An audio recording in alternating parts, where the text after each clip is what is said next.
Here we go. So again, my name is Emily, and I am a strategic partner manager for Left of Center Civics here at YouTube.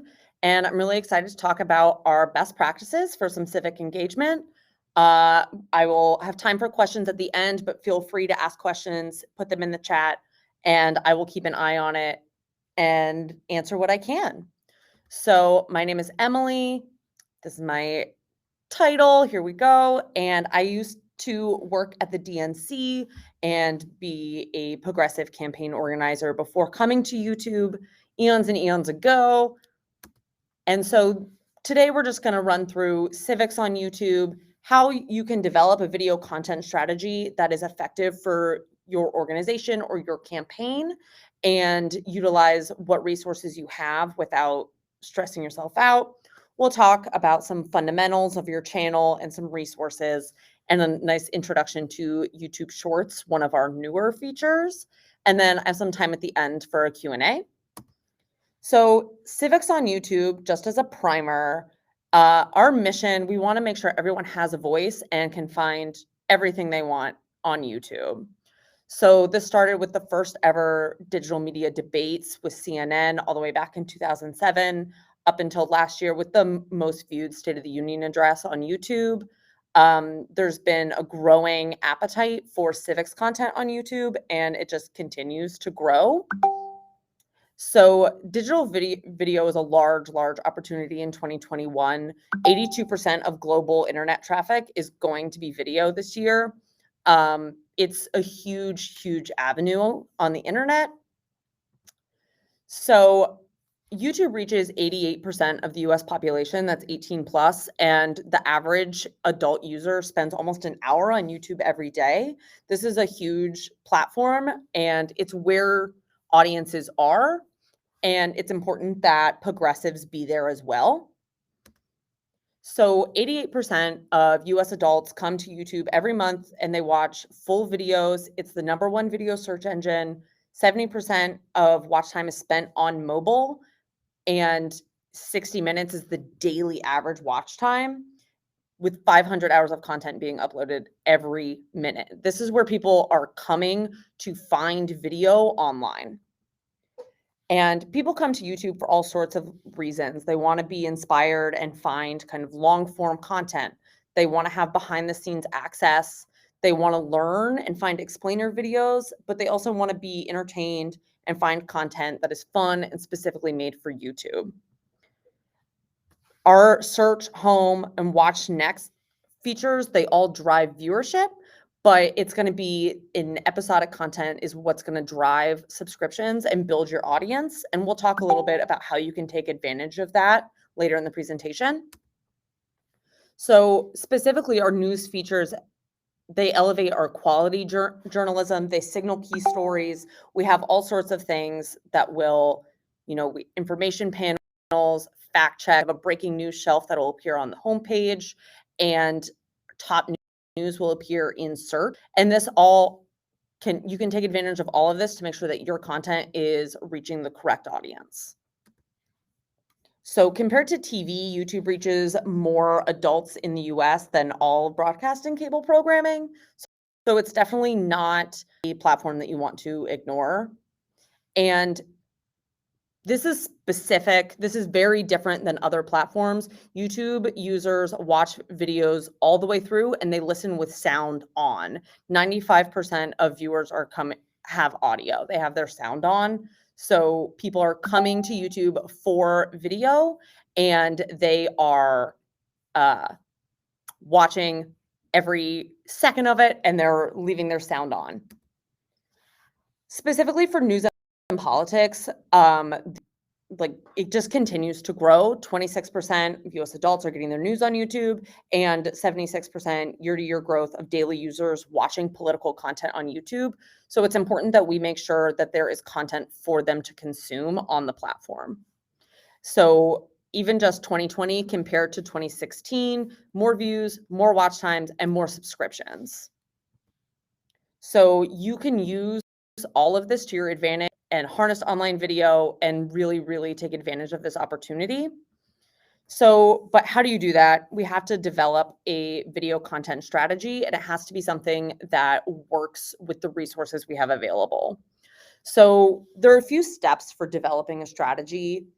You want to find a why, a brand, what format works for you, what schedule is accessible to you, and then you can create your content and test and learn from it.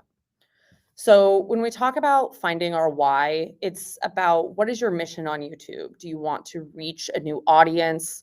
Do you want to build a different online community? Do you want to support a cause or keep people informed? So there are a few things you want to think about, things like who is your ideal viewer? Like what demographics? Are you trying to reach someone in your district, or are you maybe looking at a broader audience?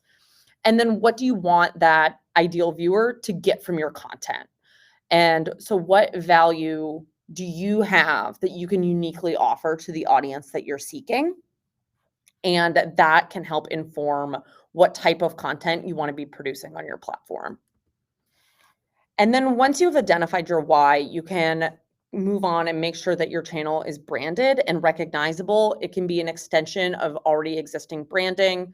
There are a lot of ways to make sure that your brand connects to your YouTube channel. You want to start with things like a channel banner. You may hear this referred to as a header photo on other platforms. It can highlight credentials. You can link to your other social platforms, share links, and inform viewers like when you'll be posting content. This is entirely customizable. Then you have your channel avatar, your logo, something easily recognizable. This is going to be what is visible when you're leaving comments or replying to posts or when you're in a live chat, among other things. And then there is your channel trailer. This is what's displayed to viewers who are not subscribed to your channel. And it can be used to kind of prime them on the style and flow of your channel and give them an idea of what they can expect from your content. And then below that, you find your playlist shelves where you can organize your content, give viewers a direct source to playlists, and these can be organized and display anything that you want. It's entirely customizable and can really give people an idea of what they should expect from your channel when they go and visit your page. So you want to format your videos to match expectations. So if you do a lot of interviews, maybe there's an interview playlist. You can do explainers and informative content, Q&As, collaborations, live streams, and an archive of your live streams, and just keep everything organized and collected. Scheduling your upload consistency is maybe the most important part of building an audience on YouTube. You want to set expectations for your audience. I think this is something that really can intimidate people when they're going to present, like, and kind of get buy-in from their superiors on YouTube. But consistency and volume are not the same thing. Your frequency is much less important than your reliable schedule. So maybe you're posting content the first Saturday of every month. Keeping to that schedule is more important than trying to post a video every day or even every week. And making sure that you keep your content manageable and something that you know that you can achieve is going to help you keep your content consistent and make sure that you are managing expectations for both you and your audience. So a great way we like to talk about this and help people think about their upload schedule is to think about content in terms of hero, hub, and help. So hero content, this is rare. It's mostly built around major moments. It is casting a wider net and trying to get a larger audience. And it's a significant moment of visibility. Maybe you're doing it around election day or some other major event. This is probably more produced. It is this is a special video. It is your hero content. You may have it featured on your channel, but this is something that you're going to be doing sporadically and is not something that you want to be regularly uploading. Our hub content, this is what you're going to use to build that consistent schedule. So formats that you're capable of doing on an ongoing basis. Maybe it's a Q&A or an explainer or some kind of weekly video. This is something that is geared specifically to your existing subscriber base or viewers that have been watching but haven't subscribed. And this creates kind of a consistent habit. It clearly communicates with your audience when you're going to be available. And this is what you want to think about when you're thinking about what do you have the ability to be uploading regularly. And then you have help content, our final category. This is something that you're going to do a little more often than you would hero content, but it's not as regular as your hub content. It's more evergreen, targeted towards specific questions, and it has a broader audience. So these are videos that can help continuously gain viewership because they're more evergreen. Something like how to vote by mail or an explainer would fall under help content. And this can be really useful and help with discoverability and help build an audience that way. So help does answer popular search questions. I really recommend using tools like Google Trends to look at what people are searching on YouTube. Particularly, you can kind of look geographically, see what questions people are looking for answers for, and you can build content around that. So the audience for help content, it starts as kind of your core audience, but it can be a more casual audience. You want to be mindful that these viewers are maybe not intimately familiar with you, and can be an entry point for a lot of new subscribers. So we have some creation tips. Number one, you want to stay accessible. YouTube is not TV. You don't want to act like it is TV.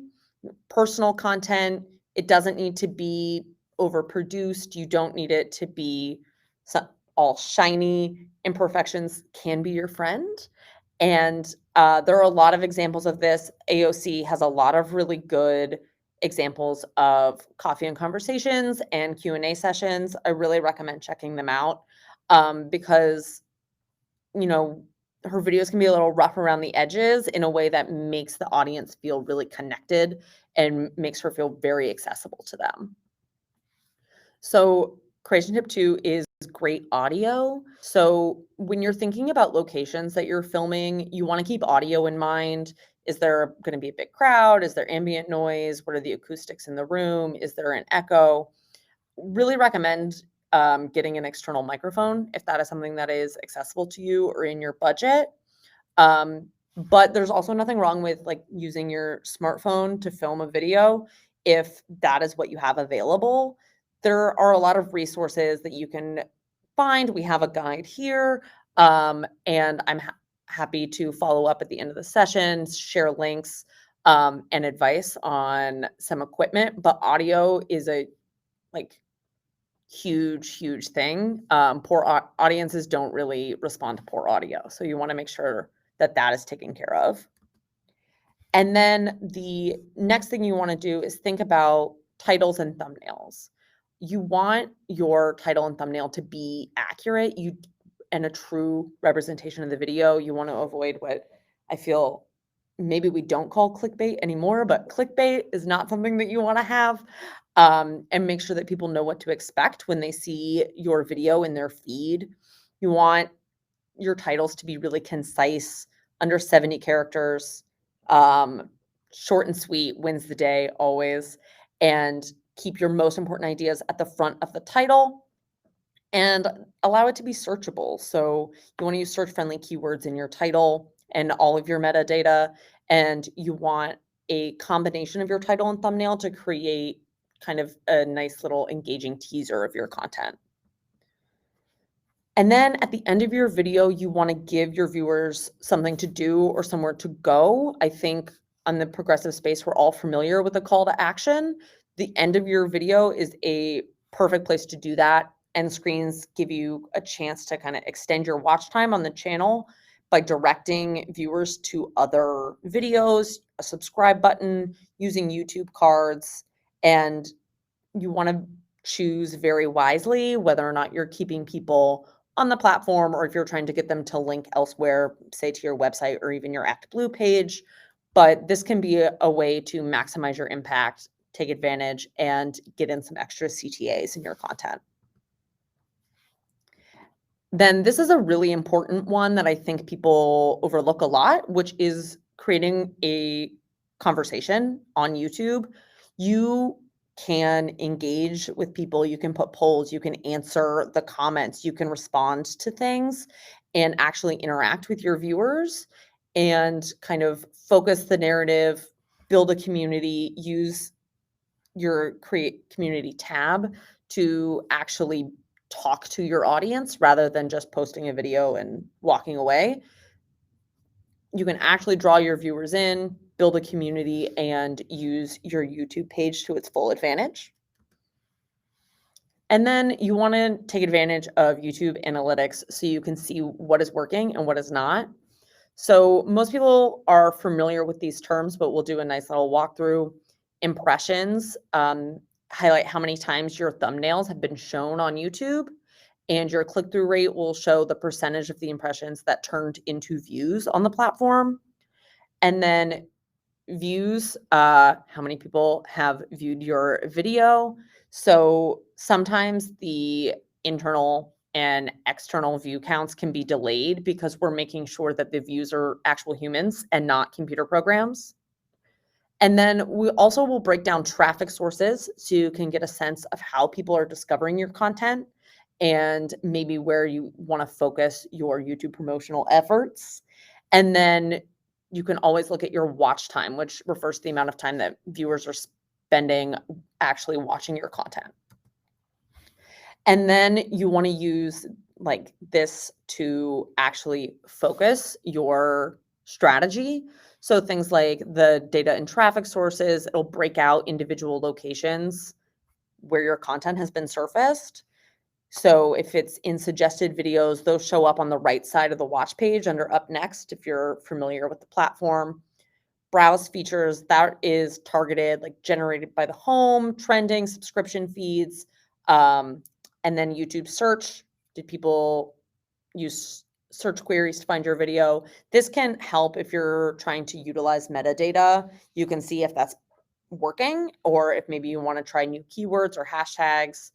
And then notifications are the alerts that are sent when a new video is made public. So your subscribers can, like, if you watch YouTube a lot, you'll see people like click the bell. They click the bell, they're getting notifications when you publish a new video. So if you don't know what topics to cover in your content, you're going to want to look at things like YouTube analytics. So within YouTube Studio, you can look at traffic sources, YouTube search, and you can see what terms viewers are using to find you and what is bringing them to your channel. And then you can also use Google Trends to see the popularity of various search terms more broadly. And you can look at time periods, geography, see related searches, and see what people are looking for. And maybe you can take advantage of that either with your hub or help content. So we can briefly talk a little bit about some channel fundamentals. So you want to verify, brand, program, organize, engage, and then more testing and learning because we love to test and learn. So the first thing you want to do, this is kind of a fundamental as you're setting up your channel, you want to verify channel access. So if you're just getting started, you likely have a standard YouTube channel and you can control what Google accounts have access to it in your settings in YouTube Studio. So if you have a team, a video team, a social team, digital team, however you are structured, you can give the appropriate people permissions and access to the back end of your channel. If you have a brand account, you can manage the, in your creating a brand account, manage channel access, and make sure that you turn on two-step verification. We want to make sure that your accounts are secure and that everyone is safe. So you want to make sure that you have two-step on your Google account. And then channel verification, custom handle, some features. You want to email YouTube, me. You can email me and we can help make sure that your requested channel is verified and you get that little nice little check mark. We can help you set up your custom URL, which will also double as a handle for video titles and descriptions. So the White House is a good example. They're at White House. And if you go to youtube.com/features, you can do things like enable live streaming and other features through your two-step verification and make sure that you're ready to go with however you want to use the platform. And then it'll be time to set up your branding. You want to have unique colors, font, layout, things that are recognizable, extend the rest of your online brand, and making sure that your YouTube branding is cohesive with the rest of your online identity. We can talk a little bit more. You want to start programming your hero, hub, and help content. This is a nice little visualization of what we talked about when it comes to the frequency. Highly produced, regularly scheduled, and then always on evergreen content. This is some good examples of hero content. This is one of my favorites from the 2020 cycle is now Vice President Kamala Harris cooking with Mindy Kaling. They made dosa. I wanted to be there. This was I have watched this video an embarrassing amount of times. It was one of my favorites of the cycle. Another good option is to collaborate with YouTube political creators and publishers, but also beyond that, this can help reach a new audience and can expand your messaging. You can reach other places on the platform that maybe you wouldn't normally reach. Think about creators that live in your state or district or region and help reach a new audience. This is a great example of hub content. This is regularly scheduled, a Q&A with Jen Psaki. I love these videos. Also wonderful. She's a very engaging presence. They're fantastic. You can also use YouTube Lives as hub content if you have a regular live stream or town hall. When you're done, those videos will be saved as a video on demand. You can create a playlist and take advantage of live streams as regular hub content. And then some good examples of some help content. Frequently asked questions, explaining policies. We have, how to access unemployment insurance and things like that. If you look at what news outlets are covering on YouTube, that's usually a good indicator of what you should be producing for your help content. These are some good examples of custom thumbnails and some informative titles. You can also look that specifically like this Medicare for All in example in the middle, this hub content kind of combines the thumbnail and the title, really tells you what you're going to find. I also like this example from Hysteria from Crooked Media with Senator Warren. The thumbnail tells you you're getting the full interview, so they didn't have to put that in the title. Using the thumbnail and the title together to give as much information as possible is a really great practice and helps draw more people in and increase your click-through rate. And then metadata. I think people can really be intimidated by this, but you just want to make sure that your video is searchable and will be easily found by your audience. So using your title, making sure that you're kind of addressing like who, what, when, where, why, having a full description, have links to donate, volunteer, take action in that description, using hashtags and @mentions to connect, make sure that your video is really discoverable, and then using video tags to give even more metadata. So when people are searching for your content, it's easily found. Channel sections, organizing your content. Hero content is great for like the channel trailer placement or a live event video shelves. Hub content is branded. You can have channel sections as you go down, making sure that the content you want people to find right away is easily accessible right on the front of your channel. YouTube live streams are a great way to grow your watch time and subscriptions through like big tentpole moments. The policy discussion between now President Biden, Senator Sanders, like great content, and people will come and stay with a live stream. You can also utilize automatic live captions. This is really useful to make your content more accessible. If you don't have your own captioning resources, we have speech recognition technology that will automatically create the captions for you during your live. And when the video is converted into a video on demand after the live is over, you can edit the captions and make sure that everything is 100% correct. And this is great practice. Make sure you turn on automatic live captions and keep your content accessible to your entire audience. This is just a brief list. This will be available to you of some run of show essentials. If you're going to use YouTube Live, you want to enable and schedule at least a day before. Make sure that you have a live shelf for your channel so it's easily found. And then you can trim the front and back ends of your stream when you're done. This is a nice little guide. You can add an end screen to continue to push viewers elsewhere on your channel. So you can also manage your comments and live chat at scale. So you want to go into your channel comment settings and you can do things like look at your live chat settings. I recommend doing a subscriber only or invite only chat. If you're doing a public live chat, make sure that you can avoid spammed comments and commenters. You can also block certain words. Make sure that you don't have to spend too much time moderating a chat during a live event. And you can also use YouTube premieres. So this is really great for a piece of pre-produced content.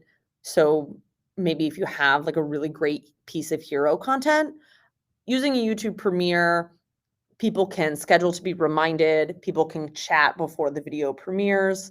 And it's a really great way to build excitement around a piece of content, maybe a campaign launch or a big speech or address.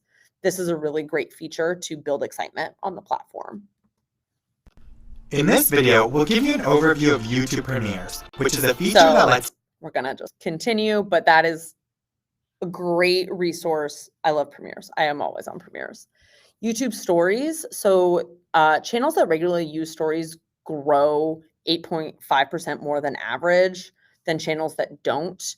Stories is it's a feature you're probably familiar with from Snapchat, from Instagram. And this is a great way to engage audiences between your videos. And you can have a more casual, lower produced piece of content. And it's a way to continue connecting with your audience that I definitely recommend. We've talked about end screens. You want to drive action. A subscribe card is my #1 recommendation. Most of the people viewing your videos might not be subscribed to your channel. Make sure that you're giving them a place to go to find more of your content. And now it's time to talk about YouTube Shorts. I think this is probably the product people are the least familiar with. It is the newest. YouTube Shorts is a new opportunity, new generation of creators. It is a lot of fun. I love Shorts. So it's vertical, bite-sized, less than 60 seconds.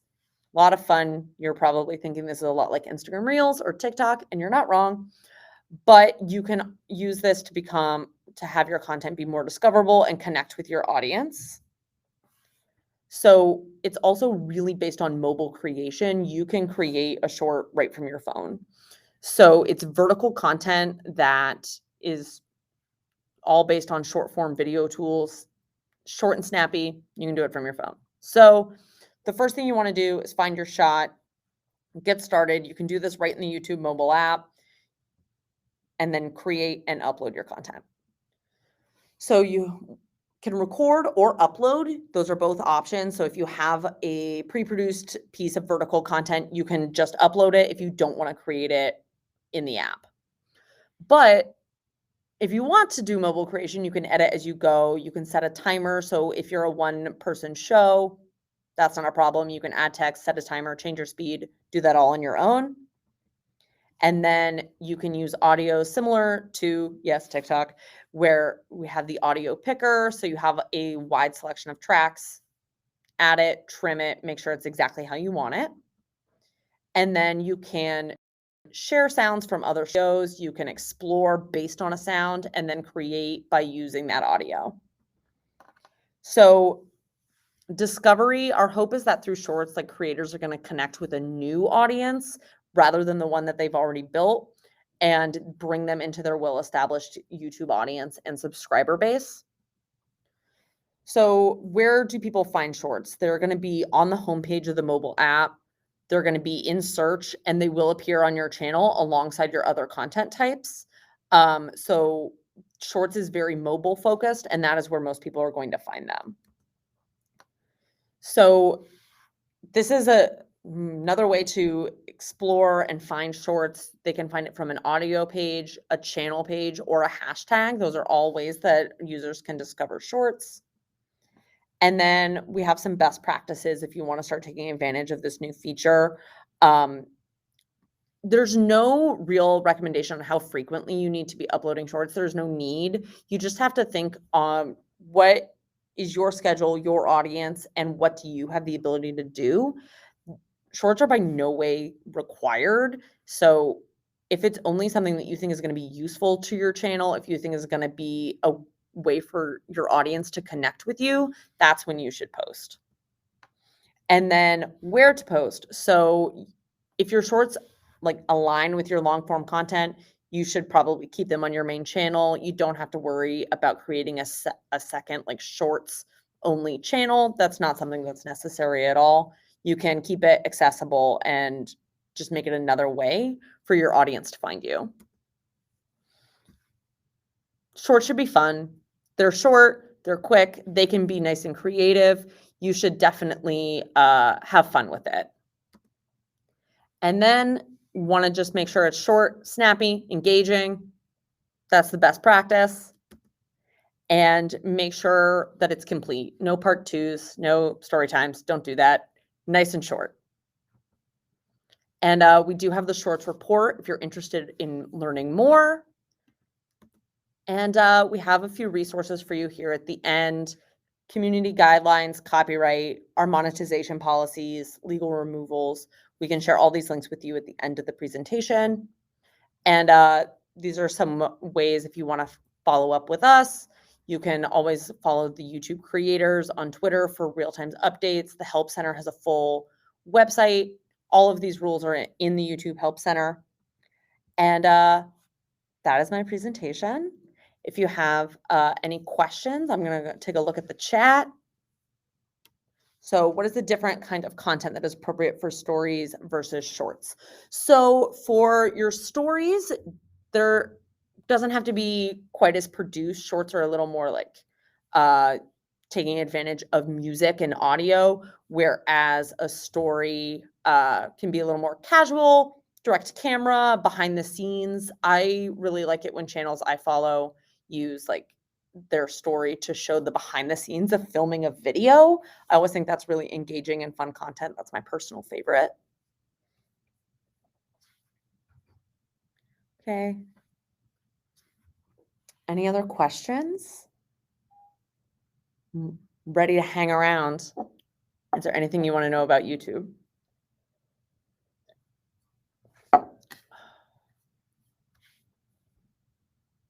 Oh, yes. So for video titles, best practice is the most important, most searchable keywords. You want to front load them in your title. That is my like number one recommendation. The other is if this is like your like help or hub content, something that's regularly scheduled, it maybe has a name, including that, like a channel section.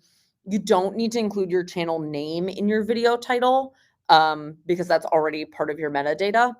But yeah, my biggest recommendation is making sure your most important keywords are at the front of your title in case it gets like clipped when people are browsing on mobile. How do you build trust with your audience if your channel has multiple hosts? We're thinking about starting a channel where we'll feature different volunteers. Oh, that's a great idea. So I think if you have multiple hosts, sticking to a more like, consistent format is a really good option, and making sure that you're kind of giving something that's predictable, even as you like change who is like featured in your content. Or if you're thinking about maybe having different volunteers reappear. So if you have like 3 people, they could each have their own channel section or kind of show. So thinking about what is accessible to you is a great idea. Can we have a printable PowerPoint for resource? Yeah, we can share the resources with Netroots after. What advice could you give for a very disorganized channel with lots of previously posted videos? So I have dealt with this before, like when I have inherited a YouTube channel that I then had to manage, and there's like a ton of content that I wouldn't have posted. So taking the time to kind of go through it, maybe you want to private some of those videos, maybe you want to take some of them down, reorganize. In the past, I have created just like a playlist that I literally just called channel archive, kind of um, set it off to the side, didn't put it on my channel page. Um, so there are a lot of ways you can do it. It really depends on if you want the content to remain on the channel or not.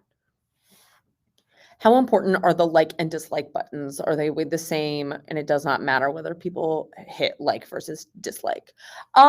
So I like and dislike, I think users use them a lot as an indicator of is this content that I'm gonna want to watch?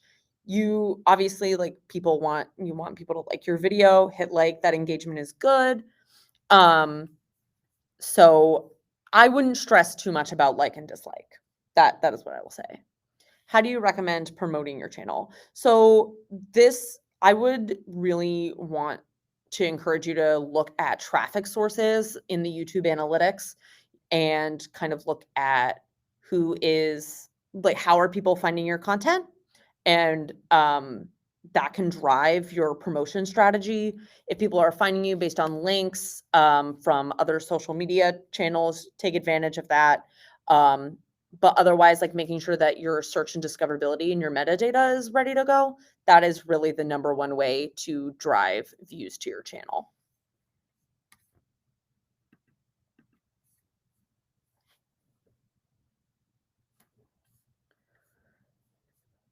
Can you speak on the safety for content creators? Yeah, to uplift the experience of trans people and other marginalized communities, but I found it difficult to produce content with comments allowed to stay because of the intense amount of hate and trolling. Any thoughts or ideas on how to help combat that? Yes, this is a huge yes, 100%.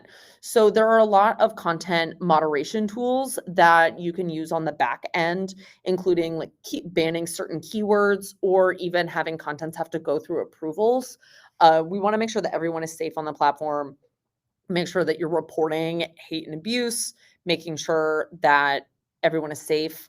So there's a lot of like automated content moderation that I recommend. Definitely want to go through and like have a list of keywords, making sure they just simply cannot end up on your channel. But also, you can block and ban commenters 100%. But utilizing those automated comment tools can also be really helpful simply because then that can spare a human from having to read all of that. I know that can be really difficult as well. So making sure that you're taking advantage of those features can really help make sure that comments don't make their way to your channel. With Facebook, Insta, and TikTok all allowing similar formats to stories and short, is it a good practice to post the same content across platforms or reserve certain content just for YouTube? So this depends on your resources. I will always recommend like having original content on every platform, but obviously not everyone has the ability, time, and resources to do that. YouTube, I think, is a really great for long form video and making sure that your content is like that is very specific to YouTube. But things like stories and shorts, if you want to utilize those features on YouTube, but you don't have the ability to produce them specifically for YouTube, you should certainly feel free to reuse that content. This could be a vague question, but do consistent views come more so from your subscribers' loyalty or the content of your video? So this depends.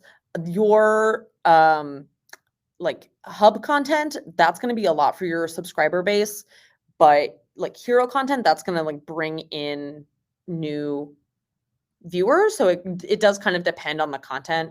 Your more regularly scheduled video is going to be kind of on the loyalty of your subscriber base. And then those big like tentpole moments are really going to bring in new viewers.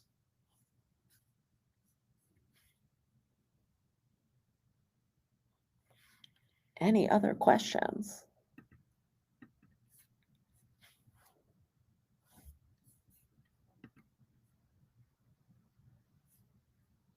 Okay, so if you guys have any other questions or you want to follow up with me privately, like you have a specific questions, you can find me at kellere@google.com. Happy to chat.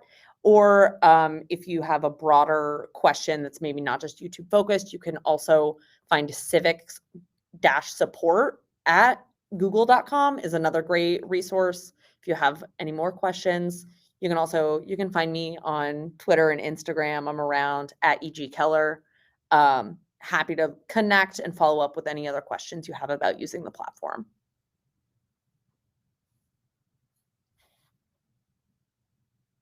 Any other questions? Okay, well, I'll be around. The Civics email is civics-support@google.com.